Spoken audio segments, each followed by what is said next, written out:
అధికార దుర్వినియోగం అన్నది ఏ స్థాయిలో ఉంది అన్నది చెప్పడానికి విరూపాక్షన్న ఉదాహరణే ఒక ప్రస్ఫుటమైన ఎగ్జాంపుల్ గా హిస్టరీలో ఎప్పటికీ నిలబడిపోతుంది. రెడ్ బుక్ రాజ్యాంగంతో వెన్నుపోటు పార్టీ పాలనలో ఆ వెన్నుపోటు పార్టీ నాయకుడు రచించిన కుట్ర రాజకీయాలు ఈరోజు మనం చూస్తా ఉన్నాం. విరూపాక్షన్న అరెస్టు, అన్యాయంగా ఆయనను జైలుకు పంపడం, ఈ రెండు కూడా రెడ్ బుక్ రాజ్యాంగం రాష్ట్రంలో ఎలా అమలవుతా ఉంది అని చెప్పి అర్థం పడతాయి. ఈ వెన్నుపోటు పార్టీ పాలనలో ఈరోజు రాష్ట్రంలో పరిస్థితి ఏమిటి అని అంటే బాధితులే ఇవాళ నిందితులు అవుతా ఉన్నారు. రాష్ట్రంలో ఇవాళ పరిస్థితి ఏమిటి అని అంటే దాడికి గురైన వారిపైనే కేసులు పెడతా ఉన్నారు. ఈరోజు రాష్ట్రంలో పరిస్థితులు ఏమిటి అని అంటే బాధితులకు ఎవరైనా అండగా నిలబడితే వారిని అరెస్ట్ చేస్తా ఉన్నారు. ఈరోజు రాష్ట్రంలో పరిస్థితులు ఏమిటి అని అంటే ఎవరైనా గట్టిగా ప్రశ్నిస్తే కేసులు, ఎవరైనా గట్టిగా నిలదీస్తే ఏకంగా నిలదీసిన వ్యక్తి ఇంట్లోకి జొరబడి తాను ఎమ్మెల్యే అయినా కూడా అర్ధరాత్రి పూట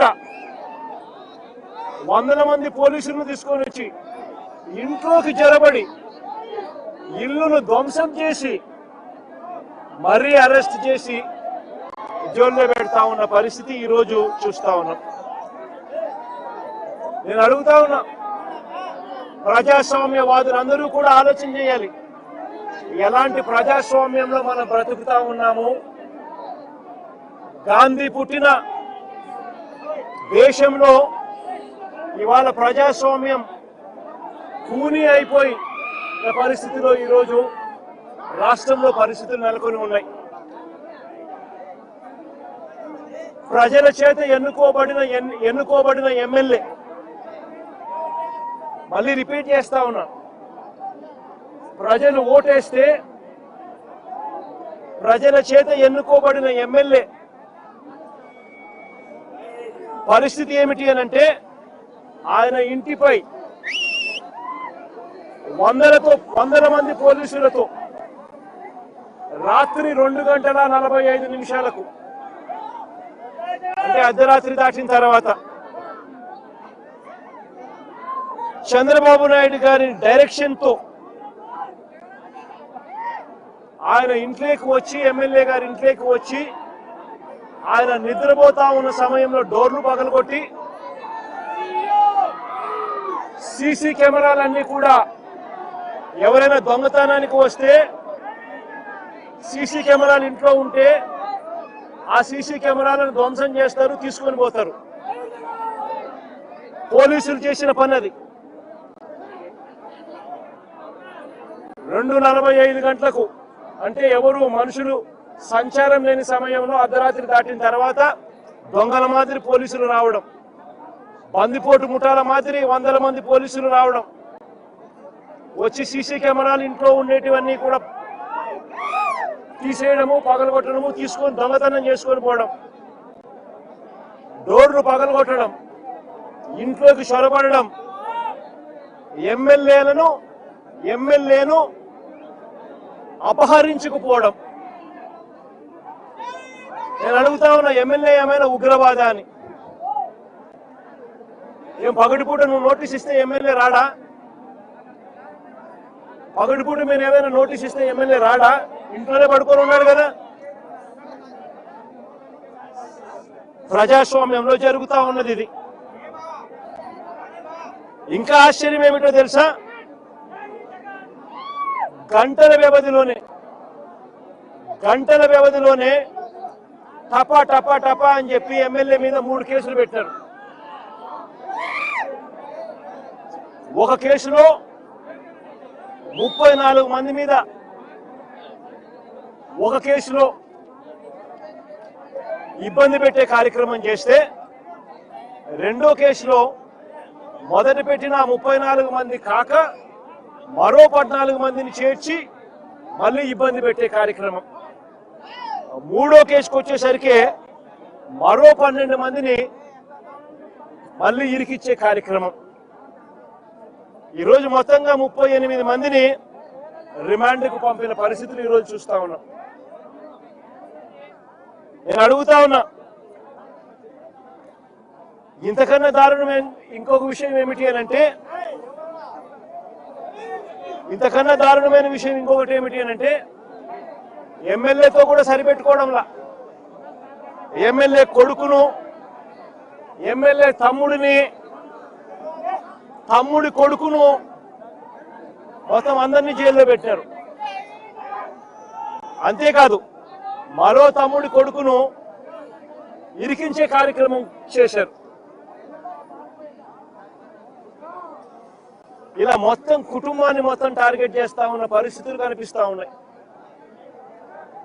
నేను ఒకసారి కొన్ని వివరాలను చెప్తాను, క్లుప్తంగా వివరాలన్నీ. 6 నేరాలు ఎలా చేశారో చెప్తాను.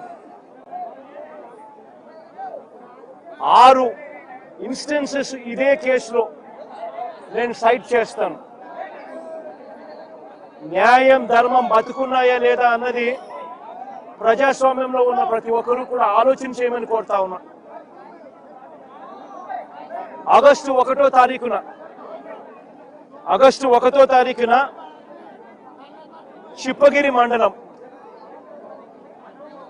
చిప్పగిరి మండలం నుంచి సంగాల అనే ఊరు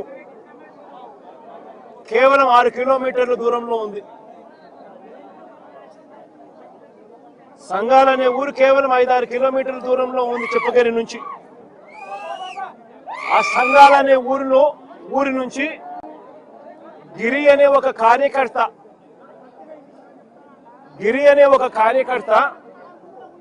ఇరుపాక్షన్నకు తన ఇంటి మీద దాడి జరుగుతా ఉంది అని,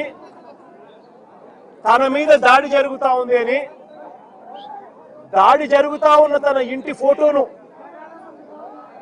ఇంటి వీడియోను సైతం ఎమ్మెల్యేకు తాను పంపించి 7:45 ఎమ్మెల్యేకి ఫోన్ చేశాడు. అన్నా, నా ఇంటి మీద దాడి జరుగుతా ఉంది, నా మీద దాడి జరుగుతా ఉంది, పరిస్థితి విషమంగా ఉంది, నన్ను కాపాడండి అన్నా అని చెప్పి ఒక కార్యకర్త ఒక ఎమ్మెల్యేకి 7:45 వీడియో పంపించి మరి తాను ఎమ్మెల్యేకి ఫోన్ చేసి సమాచారం ఇచ్చాడు.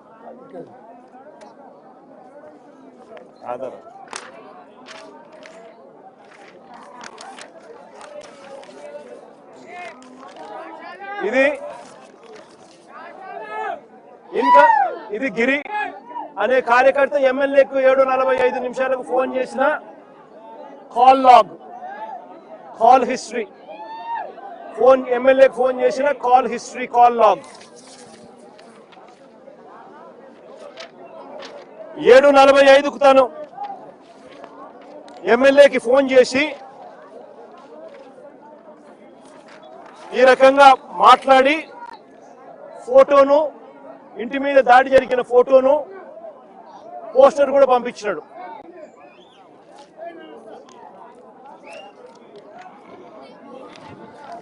ఎమ్మెల్యే ఒక కార్యకర్త తనకు ఫోన్ చేసినప్పుడు అవి చూసినప్పుడు నివ్వెరపోయి ఎమ్మెల్యే వెంటనే చిప్పగిరి పోలీస్ స్టేషన్ ఎస్ఐకి 7:47 అంటే వెంటనే మాట్లాడిన తర్వాత 7:47 ఎస్ఐకి ఫోన్ చేసినాడు. మీ దగ్గర నుంచి సంగాల ఊరు ఇక్కడ నుంచి 5-6 కిలోమీటర్ల దూరంలో ఉంది, కార్యకర్త మీద దాడి జరుగుతూ ఉంది, పోయి కాపాడండి అని ఎమ్మెల్యే ప్రజల చేత ఎన్నుకోబడిన ఎమ్మెల్యే ఒక ఎస్ఐకి ఫోన్ చేసి సమాచారం ఇచ్చినాడు 7:47 మళ్ళీ ఆ తర్వాత సిఐకి మళ్ళీ ఫోన్ చేశాడు. సిఐకి ఫోన్ చేసిన తర్వాత సిఐ ఫోన్ చేస్తే ఫోన్ ఎత్తడంలా, ఫోన్ దొరకడంలా. మళ్ళా 8:03 సిఐకి కూడా ఫోన్ చేసి సమాచారాన్ని ఇచ్చినాడు. సిఐకి కూడా ఎమ్మెల్యే ఫోన్ చేసి ఇలా గిరి అనే కార్యకర్త మీద దాడి జరుగుతా ఉంది సంఘాలనే గ్రామంలో, వెళ్ళి కాపాడండి మీరు, నాకు గిరి ఫోన్ చేశాడు, ఫోటోలు పంపించినాడు, తన ఇంట్లో జరుగుతా ఉన్న దాడికి సంబంధించిన వివరాలు తెలియజేస్తా ఉన్నాడు, వెంటనే పోండి అని చెప్పి మళ్ళీ 8:03 సిఐ కూడా చెప్పినాడు. అయినా ఎవడు పోలా. ఒక మనిషి మీద దాడి జరుగుతా ఉందని పోలీసులకు చెప్తే ఎమ్మెల్యే లాంటోడు ఫోన్ చేసి చెప్పినా కూడా దిక్కు దివాణం లేని పరిస్థితిలో ఈరోజు రాష్ట్రంలో ప్రజలు ఉన్నారు. ఎమ్మెల్యే కాదు, ఎవడు ఫోన్ చేసినా సిఐ అనేవాడు ఎస్ఐ అనేవాడు పోవాల్సిన ధర్మం. అది ఎస్ఐ డ్యూటీ, సిఐ డ్యూటీ. ఎవడైనా కూడా నా ప్రాణం పోతా ఉంది, నా ఇంటి మీద దాడి జరుగుతా ఉంది అని చెప్పి తనకు ఏదైనా సమాచారం అందితే వెంటనే అక్కడికి వెళ్ళి కాపాడాల్సిన ధర్మం ఎస్ఐ మీద సిఐ మీద ఉంది. అట్లాంటిది ఎమ్మెల్యే చెప్తే కూడా పోలా. ఎమ్మెల్యే చెప్తే కూడా పోకపోతే ఆ తర్వాత మళ్ళా 8:08 అంటే మళ్ళా దాదాపుగా అరగంట తర్వాత 7:45 తాను గిరి ఫోన్ చేసినాడు మొదటిసారి ఎమ్మెల్యేకి. మళ్ళీ 8:08 మళ్ళీ గిరి ఎమ్మెల్యేకి ఫోన్ చేసినాడు.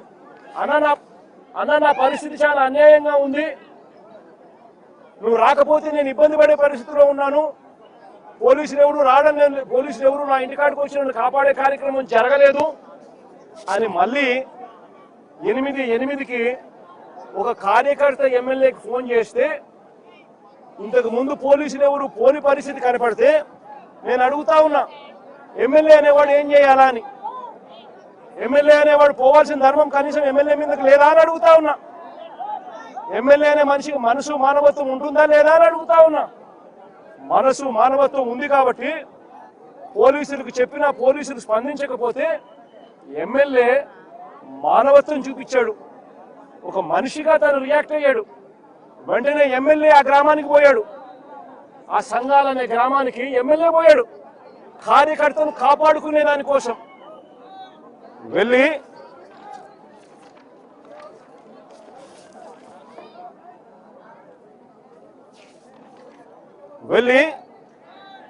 ఆ ఎమ్మెల్యే కార్యకర్తను కాపాడుకునే దానికోసం ఆ సంఘాల గ్రామానికి వెళ్ళడం అన్నది ఒక నేరమంట. అది మొదటి కేసు ఎమ్మెల్యే మీద పెట్టిన కేసు. చూడండి ఒకసారి, ప్రజాస్వామ్యంలో అక్రమ కేసులు ఏ మాదిరిగా పెడతా ఉన్నారు అనంటే, ఈ చంద్రబాబు నాయుడు గారి వెన్నుపోటు పాలనలో, కుట్రల పాలనలో ఏ రకంగా ప్రజలు హింసించబడతా ఉన్నారు అనంటే అక్రమ కేసుకు నిదర్శనం ఇది. ఎమ్మెల్యే మీద పెట్టిన మొదటి కేసు ఇది. ఎమ్మెల్యే అక్కడికి వెళ్ళిన తర్వాత ఆ ఎమ్మెల్యే ఆ సంఘాల గ్రామంలో సద్దుపరిచి గిరి అనే ఆ పిల్లోడిని తన కారులో ఎక్కించుకొని ఈ గ్రామంలో ఇప్పుడు వద్దు నువ్వు ఉండడము, మళ్ళా ఏం చేస్తారో ఏమో, నాతో పాటు వచ్చేసేయి అని చెప్పి ఎమ్మెల్యే ఆ గిరిని ఎక్కించుకొని తన కారులో తాను నివాసం ఉంటా ఉన్న తన ఇంటికి తీసుకొని పోయే కార్యక్రమం చేశాడు చిప్పగిరిలో. ఆ గిరిని ఎక్కించుకొని ఎమ్మెల్యే మళ్ళీ తిరిగి ప్రయాణం అవుతా ఉండగా దారిలో నేమకల్లు అనే గ్రామం, దారిలో మరో గ్రామం నేమకల్లు అనే గ్రామం. ఈ గ్రామంలో దారి కాచి ఎమ్మెల్యే మీద మళ్ళీ దాడి చేశారు. ఎమ్మెల్యే మీదనే ఏకంగా దాడి చేశారు. ఎమ్మెల్యే తమ్ముడు శ్రీరాములు చెయ్యిని కొట్టారు. ఎమ్మెల్యే తమ్ముడు శ్రీరాములు చెయ్యి విరిగిపోయింది. విరిగిపోవడమే కాకుండా ఇంకా అన్యాయమైన పని ఏం చేశారో తెలుసా? ఇంకా అన్యాయమైన పని ఏమిటంటే ఈ నేరాన్ని కప్పిపుచ్చుకునే దానికోసం శ్రీరాములు ఎక్స్రే రిపోర్ట్, ఎమ్మెల్యే తమ్ముడు చెయ్యి విరిగిన ఎక్స్రే రిపోర్టు, ఎమ్మెల్యే మీద దాడి చేసి నేమకల్లు గ్రామంలో తిరిగి వస్తా ఉండగా దారిలో ఉన్న నేమకల్లు అనే గ్రామంలో ఎమ్మెల్యే మీద దాడి చేసి ఎమ్మెల్యే తమ్ముడిని చెయ్యరగొట్టిన రిపోర్ట్ ఇది. దీన్ని కప్పిపుచ్చుకునే దానికోసం అని చెప్పి ఏకంగా ఓ టీడీపీ కార్యకర్త, ఇది ఇంకా అన్యాయం, ఇది వినండి ఒకసారి, ఏకంగా దీన్ని కప్పిపుచ్చుకునే దానికోసం అని చెప్పి ఏకంగా ఓ టీడీపీ కార్యకర్త నేమకల్లులో ఉన్న టీడీపీ కార్యకర్త తన భార్య దుస్తులను తానే చింపేసి, తన భార్య బట్టలను తానే చింపేసి, భర్తగా ఉండి తానే చింపేసి, భర్తగా ఉండి తానే తన భార్య బట్టలను చింపేసి ఎమ్మెల్యే అతని మనుషులు చింపారంటూ ఎమ్మెల్యే మీద ఎస్సీ ఎస్టీ కేసు, ఎమ్మెల్యే మీద ఎస్సీ ఎస్టీ కేసు, మరో కేసు, రెండో కేసు, ఎమ్మెల్యే మీద ఎస్సీ ఎస్టీ కేసు, రెండో కేసు పెట్టారు. నేను అడుగుతా ఉన్నా, ఇదే చంద్రబాబు నాయుడు గారిని అడుగుతా ఉన్నా, అయ్యా చంద్రబాబు గారు, మా వాళ్ళ మీద నువ్వు తప్పుడు కేసులు పెట్టడానికి మీ కార్యకర్తల బట్టలను సైతం వాళ్ళ భర్తలతో చింపించే స్థాయికి నీ పార్టీ దిగజారిపోయింది అని అంటే నువ్వు తలకాయ వంచుకోవాలి చంద్రబాబు అని చెప్తా ఉన్నా.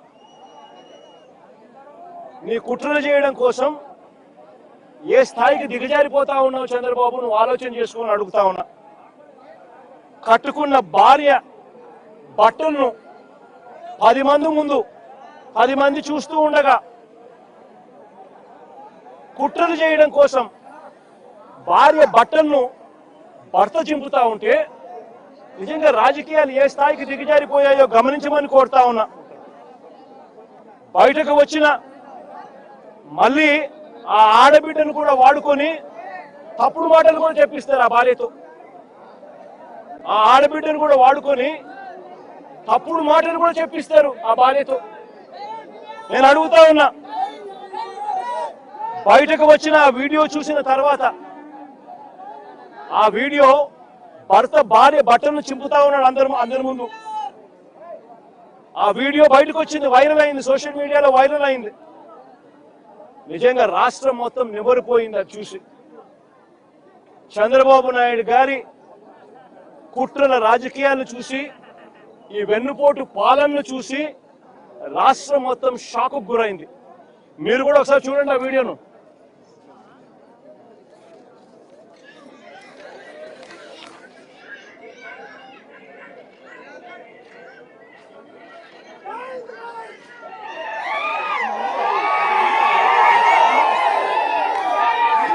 మళ్ళా ప్లే చేయి.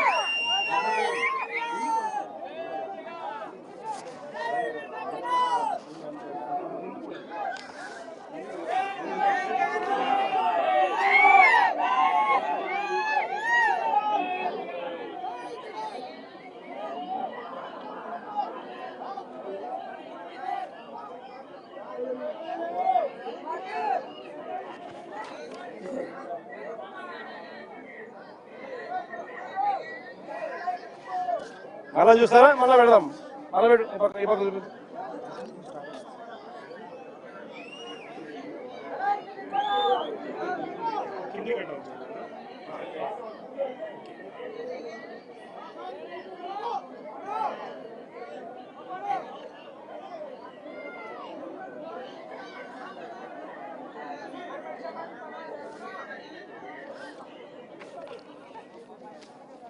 నిజంగా ఏ స్థాయిలోకి చంద్రబాబు నాయుడు దిగజారిపోయినాడు అని చెప్పడానికి వెన్నుపోటు పార్టీ నాయకుడు కుట్రలు చేసి వెన్నుపోటు పార్టీ పాలనలో ఏ రకంగా వ్యవస్థలు ఉన్నాయని చెప్పడానికి నిదర్శనం. ఇది చేసి ఎమ్మెల్యే మీద ఎస్సీ ఎస్టీ కేసు, ఇది రెండో కేసు, ఎమ్మెల్యే మీద పెట్టిన ఇది రెండో కేసు, రెండో అక్రమ కేసు.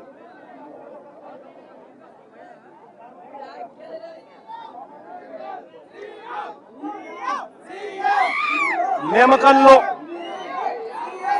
ఇంకా నేమకల్లో అదే గ్రామంలో ఎమ్మెల్యే మీద పెట్టిన మూడో కేసు ఏమిటో తెలుసా? అదే గ్రామంలో ఎమ్మెల్యే మీద పెట్టిన మూడో కేసు ఏమిటో తెలుసా? ఎమ్మెల్యే కారును ధ్వంసం చేశారంట. కారును ధ్వంసం చేశారంటూ మూడో కేసు పెట్టారు. మీరే దాడి చేస్తారు, మీరే చెయ్యర కొడతారు, ఎమ్మెల్యే తమ్ముడు చెయ్యర కొడతారు. దారిలో పోతా ఉన్న ఎమ్మెల్యే మీద మీరే దాడి చేస్తారు. ఎమ్మెల్యే తమ్ముడు చెయ్యిని మీరే విరగొడతారు. మళ్ళీ ఎమ్మెల్యే మీద ఎస్సీ ఎస్టీ కేసు పెడతారు. భార్య బట్టను సైతం చింపిపిచ్చి మొగుళ్లతో భర్తలతో. మళ్ళీ అంతటితో కూడా సంతృప్తి చెందుకోకుండా కారును ధ్వంసం చేశారు. ఎమ్మెల్యే కారును ధ్వంసం చేశాడంటూ, వాళ్ళ కారుని ఎమ్మెల్యే ధ్వంసం చేశాడంటూ మళ్ళీ ఎమ్మెల్యే మీద మూడో కేసు. నేను అడుగుతా ఉన్నా, ఇలాంటి అక్రమ కేసులు ఈ మాదిరిగా ప్రజాస్వామ్యంలో పెడతా పోతే ప్రజాస్వామ్యం బతుకుతుందా అనేది ఆలోచన చేయమని చెప్పి ప్రతి ఒక్కరితో కూడా నేను అడుగుతా ఉన్నా. ఇది జరిగిన తర్వాత ఇంకా ఆశ్చర్యం ఏమిటో తెలుసా? ఇది జరిగిన తర్వాత ఎమ్మెల్యే గిరిని ఎవరినైతే కారులో ఎక్కించుకొని ఉన్నాడో ఆ గిరిని తీసుకొని ఎమ్మెల్యే తమ్ముడు ఎవరైతే ఉన్నాడో శ్రీరాములు ఎవరైతే ఉన్నాడో తమ్ముడు తీసుకొని పోలీస్ స్టేషన్కి వెళ్ళి ఇవన్నీ చూపించి కేసు కట్టండి అయ్యా అంటే పోలీసులు కనీసం కంప్లైంట్ కూడా తీసుకోలేదు. పోలీసులు కనీసము కంప్లైంట్ కూడా తీసుకోలేదు.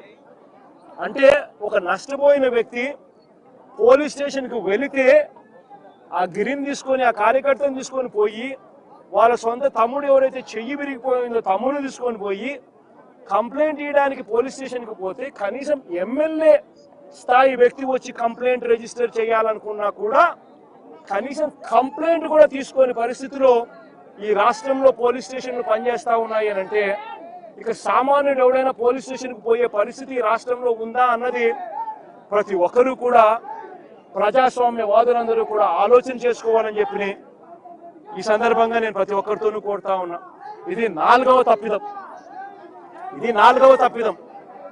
కేసు సైతం కంప్లైంట్ సైతం తీసుకునే దానికి కూడా పోలీస్ స్టేషన్లో వెళ్ళి తాను అడిగినా కూడా కనీసం పోలీస్ స్టేషన్లో కంప్లైంట్ కూడా తీసుకునే పరిస్థితి ఉండడం నాలుగవ తప్పిదం.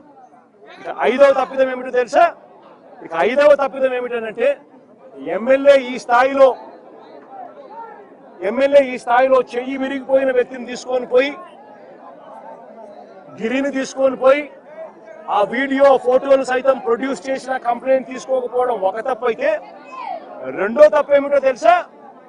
ఎమ్మెల్యే మీద రివర్స్ కేసులు. ఐదవ తప్పిదం ఇది, ఎమ్మెల్యే మీద రివర్స్ కేసులు. చంద్రబాబు నాయుడు గారి అమలు చేస్తా ఉన్న రెడ్ బుక్ పాలనలో వెన్నుపోటు పార్టీ పాలనలో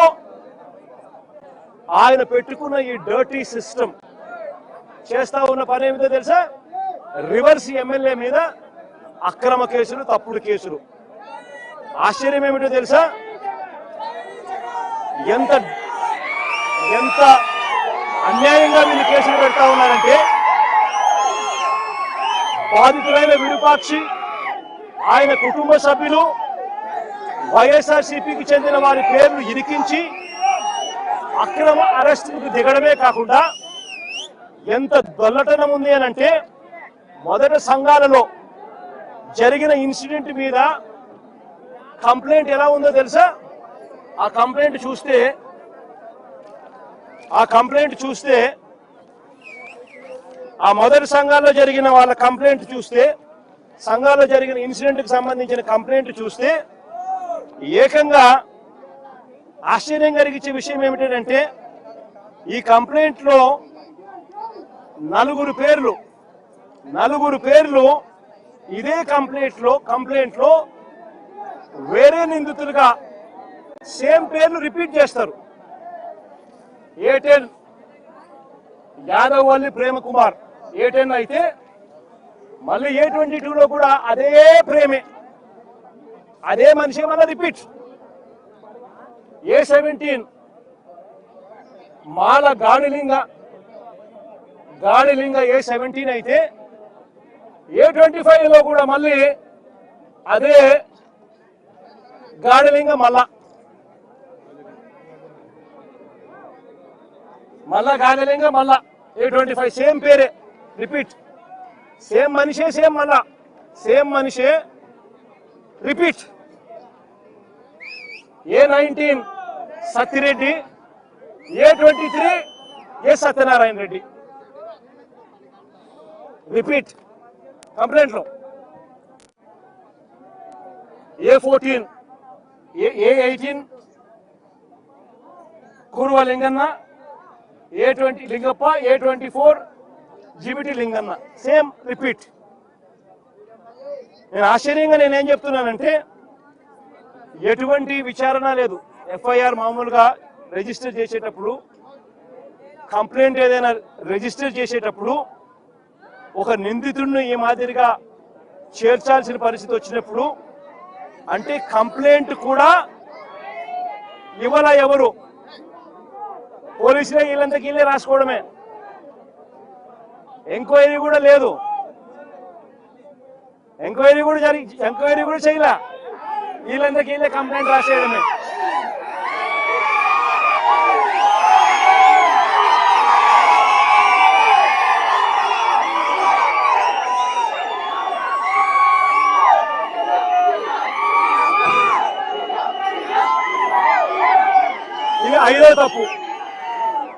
ఇది ఐదో తప్పు అయితే ఆరవ తప్పు ఏమిటో తెలుసా? ఆరవ తప్పు ఏమిటి అంటే ఎమ్మెల్యే ఇంటి మీదకి ఎమ్మెల్యే కంప్లైంట్ తీసుకోకపోగా ఎమ్మెల్యే మన ఇంటికి వెళ్ళి తన ఇంట్లో తాను పడుకొని ఉంటే రాత్రి 2:45 వందల మంది పోలీసులను తీసుకొని పోయి ఎమ్మెల్యే డోర్లను పగలగొట్టి సీసీటీవీ ఫుటేజీలన్నీ కూడా ఎమ్మెల్యే ఇంట్లో ఉండేటన్ని వీళ్ళే దొంగతనం చేసి ఎమ్మెల్యేను అపహరించడం.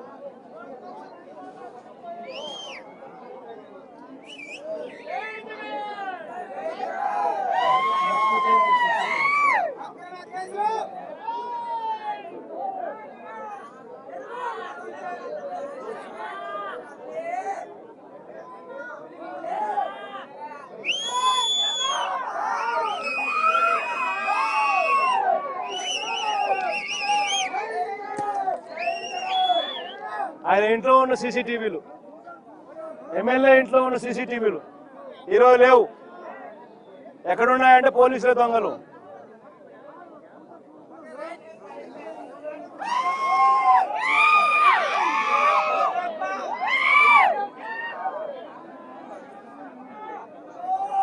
ఇది 6వ తప్పిదం. నేను అడుగుతా ఉన్నా, 6 తప్పిదాలు నేను సాక్ష్యాలు ఆధారాలతో సహా 6 తప్పిదాలు వీళ్ళు చేసినటువన్నీ కూడా రెడ్ బుక్ రాజ్యంలో వెన్నుపోటు పార్టీ పాలనలో కుట్రలు చేస్తూ ఏ రకంగా అన్యాయాలు చేస్తా ఉన్నారని చెప్పి చూపించిన. నిజంగా బీసీ అనే నాయకత్వం మీద చంద్రబాబు నాయుడు గారు అనే వ్యక్తి కుట్రలతో ఏ రకంగా బీసీ నాయకుల్ని, పేరు పొందిన బీసీ నాయకులను ఏ రకంగా అక్రమ కేసులతో ఇరికిస్తా ఉన్నారు అని చెప్పడానికి ఇంకా కొన్ని ఉదాహరణలు చెప్తా. వైఎస్ఆర్సీపీ పార్టీలో ఎదుగుతా ఉన్న బీసీ నాయకులను చంద్రబాబు నాయుడు గారు ఏ రకంగా లక్ష్యంగా చేసుకున్నారు అనంటే, శ్రీకాకుళంలో మొన్న మత్స్యకార బీసీ నాయకుడు సిదిరి అప్పలరాజు, నేను మొన్న తనకు జరిగిన అన్యాయం మీద శ్రీకాకుళం వెళ్ళి తనకు జరిగిన అన్యాయాన్ని ప్రెస్ సమక్షంలో పూర్తిగా వివరాలతో సహా వివరించిన. సిదిరి అప్పలరాజు విషయంలో ఓ బైక్ యాక్సిడెంట్ను, కార్ యాక్సిడెంట్ కూడా కాదు, ఓ బైక్ యాక్సిడెంట్ను, ఓ రోడ్డు ప్రమాదాన్ని ఏకంగా వక్రీకరించి హత్య కింద, కుట్ర కింద, హత్య కింద బుక్ చేసినారు. ఒక బీసీ నాయకుడు 18 ఏళ్ల కొడుకు బైకు నడుపుతూ 18 ఏళ్ల కొడుకు బైక్ నడుపుతూ బైక్ యాక్సిడెంట్ అయితే 18 ఏళ్ల కొడుకు బైక్ యాక్సిడెంట్ అయితే ఆ యాక్సిడెంట్ హత్య కింద కుట్ర కింద ఏ రకంగా మలిచి చివరికి అప్పలరాజును సైతం అరెస్ట్ చేసినారు. మత్స్యకార లీడర్ ఒక డాక్టర్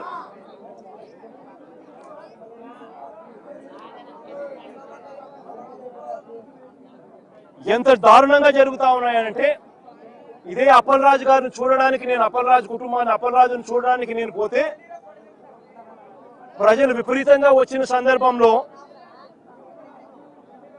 చింతాడ రవికుమార్ అని చెప్పి ఆముదాల వలస మా కోఆర్డినేటర్ బీసీ నాయకుడు, కాళింగ కులస్తుడు, బీసీ నాయకుడు, ఆయన లేడీ ఎస్ఐని చంపబోయాడంట. ఆయన లేడీ ఎస్ఐని అంతమంది జనాదుల మధ్య నన్ను రిసీవ్ చేసుకోవడానికి ఇంతమంది జనాదులు వచ్చిన పరిస్థితుల మధ్య పోలీసులు అక్కడ వీళ్ళని రాకుండా ఇంకా అడ్డుకుంటా ఉన్నారు. వాస్తవం చెప్పాలంటే ఆ లేడీ ఎస్ఐని చంపబోయారంట. అది కేసు. ఎవడన్నా పోలీసు వాళ్ళని ఇంతమంది మనుషుల ముందర ఎవడన్నా పోలీసులను చంపుతారా? బుద్ధి జ్ఞానం ఎవడన్నా ఉందా? ఎవడన్నా కేసు పెట్టేవాడు ఎవడైనా? అందులో ఆడ ఎస్ఐని ఎందుకు చంపుతారు ఎవరైనా కూడా? అయినా ఆయన మీద ఇటువంటి తప్పుడు కేసు, అరెస్టు. ఈరోజు మళ్ళీ కర్నూలులో బోయ కులస్తుడు బీసీ ఆలూరు ఎమ్మెల్యే పరిస్థితి ఏమిటని ఇప్పుడే చెప్పిన. అక్రమ కేసుల్లో ఏ రకంగా బీసీ నాయకత్వాన్ని చంద్రబాబు నాయుడు గారు దగ్గరుండి నలిపివేస్తా ఉన్నాడని చెప్పడానికి ఇంకొక ఉదాహరణ. మరో ఘటన, మాజీ ఎమ్మెల్యే ముస్తఫా, గుంటూరు మాజీ ఎమ్మెల్యే ముస్తఫా, మైనారిటీ లీడర్, ఏ రకంగా అక్రమ కేసు పెట్టి ఏ రకంగా ఆయన అరెస్ట్ చేసినారో ఇంత ముందు కూడా దీని విషయంగా కూడా తన కూతురు కూడా వివరంగా కూడా చెప్పింది. వాళ్ళే డబ్బులు ఇచ్చినారు, ఆన్లైన్ లో డబ్బులు ట్రాన్స్ఫర్ చేసినారు. పొగాకు కొనుగోలు చేసేందుకు డబ్బులు వీళ్ళే ఇచ్చి పొగాకు కొనుగోలు చేసేందుకు వీళ్ళే డబ్బులు ఇస్తే ఆ మనిషి పొగాకు ఇవ్వాల, డబ్బులు వెనక్కి ఇవ్వాల. పైగా ఈ ముస్తఫా మీద కేసు, అక్రమ కేసు. ఇదెక్కడ న్యాయమో ఆలోచన చేయమని చెప్పి నేను కోరుతా ఉన్నా. పోలీసులు చేయాల్సింది డబ్బులన్నా ఇప్పించాలా, కనీసం సరుకన్నా ఇప్పించాలా. డబ్బులు ఇప్పించలేదు, సరుకు ఇప్పించలేదు, పైగా ముస్తఫా మీదనే కిడ్నాప్ కేసు. ఈయన స్వయంగా ఈ మనిషిని తీసుకొని పోయి పోలీసులకు ఈయన స్వయంగా అప్పచెప్పినాడు పోలీస్ స్టేషన్లో. అయినా ఈయన కిడ్నాప్ చేశాడని రివర్స్ ఈయన మీద కేసు. ముస్తఫా ఒక బీసీ మైనారిటీ నాయకుడు. మరో యాదవ నాయకుడు కారుమూరు సునీల్ మన పార్టీ తరఫున ఏలూరు ఎంపీగా తాను పోటీ చేశాడు. కారుమూరు సునీల్ అని చెప్పి బీసీ నాయకుడు, యాదవ కులస్తుడు. ఆయన మీద మరో అక్రమ కేసు. డిస్ట్రిక్ట్ పరిధిలో టెండర్లు పిలుస్తారు, లిక్కర్ ట్రాన్స్పోర్ట్ దానికి సంబంధించి టెండర్లు పిలిచి డిస్ట్రిక్ట్ కలెక్టర్ పిలుస్తాడు ఆయా జిల్లాలలో ట్రాన్స్పోర్ట్ చేసేందుకు. అది మహా అయితే దాంట్లో ఏదైనా మిగిలితే ఏదైనా 2 కోట్లు ఏదైనా మిగిలితే గొప్ప సంగతి. లోకల్ లెవెల్లో, జిల్లా లెవెల్లో జరిగే టెండర్లు, దాంట్లో ఈ మనిషిని అరెస్ట్ చేసినారు. ఏ కేసు పడితే ఆ కేసు, ఎవడి మీద చేయాలనుకుంటే వాడి మీద అక్రమ కేసులు ఇష్టం వచ్చినట్టుగా పెట్టడం, దొంగ సాక్ష్యాలను క్రియేట్ చేయడం, ఇష్టం వచ్చినట్టుగా అరెస్టు చేసుకుంటూ పోవడం రాష్ట్రంలో ఇవాళ జరుగుతూ ఉన్నది ఇదే. నేను ఒకటే చెప్తా ఉన్నా, ఈరోజు ఎంత దయనీయమైన పరిస్థితిలో, ఎంత హేయమైన పరిస్థితిలో ఈ వెన్నుపోటు పార్టీ పాలనలో ఇవాళ పాలన జరుగుతూ ఉందని చెప్పడానికి ఇంకొక ఎగ్జాంపుల్ చెప్తా. ఇదే జైల్లోకి నేను పోయా. ఇరుపక్షాన ఒక ఎమ్మెల్యేని అరెస్ట్ చేస్తే ఇరుపక్షాలను చూడడానికి నేను పోయా. ఒక మాజీ ముఖ్యమంత్రిని నేను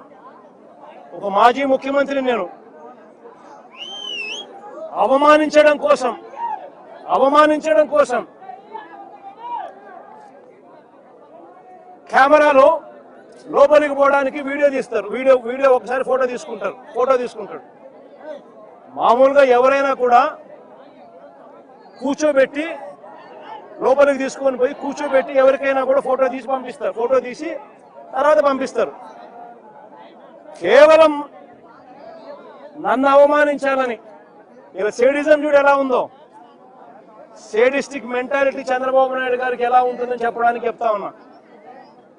నన్ను గ్రిల్ బయట నిలబెట్టించి గ్రిల్ బయటనే ఫోటో ఇలా తీస్తున్నారు. నేను అడిగినా, ఇది మామూలుగా అందరికీ ఇదే మాదిరిగానే తీస్తారా అని. ఎందుకనంటే మా ప్రభుత్వ హయాంలో రిఫార్మ్స్ తీసుకొచ్చినాం. పీపుల్ ఫ్రెండ్లీ పోలీస్ స్టేషన్ ఏర్పాటు చేసినాం. పోలీస్ స్టేషన్కి ఎవడైనా వచ్చినా కంప్లైంట్ ఇవ్వడానికైనా కానీ ఇంకొకటికైనా కూడా కూర్చోబెట్టి కర్టసీ ఎక్స్టెండ్ చేసి చిక్కటి చిరునవ్వుతోనే కంప్లైంట్ తీసుకునే వ్యవస్థను మేము తీసుకొచ్చినాం. పీపుల్ ఫ్రెండ్లీ పోలీస్ స్టేషన్ మేము తీసుకొస్తే ఇక్కడ అవమానించే కార్యక్రమం ఎవరికి మాదిరిగా చేయరంట. నేను అడిగిన సూపరింటెండెంట్ను ఏమన్నా అందరికీ ఇదే మాదిరిగానే చేస్తారా అని. లేదు సార్, అందరినీ మామూలుగా అయితే కూర్చోబెడతాము, మీరు కాబట్టి నిలబెట్టించి మాదిరిగా చేయాలా అని చెప్పి ఆదేశాలు వచ్చినాయి సార్ అంటాడు. ఏమి సేడిజం అంటే ఇది?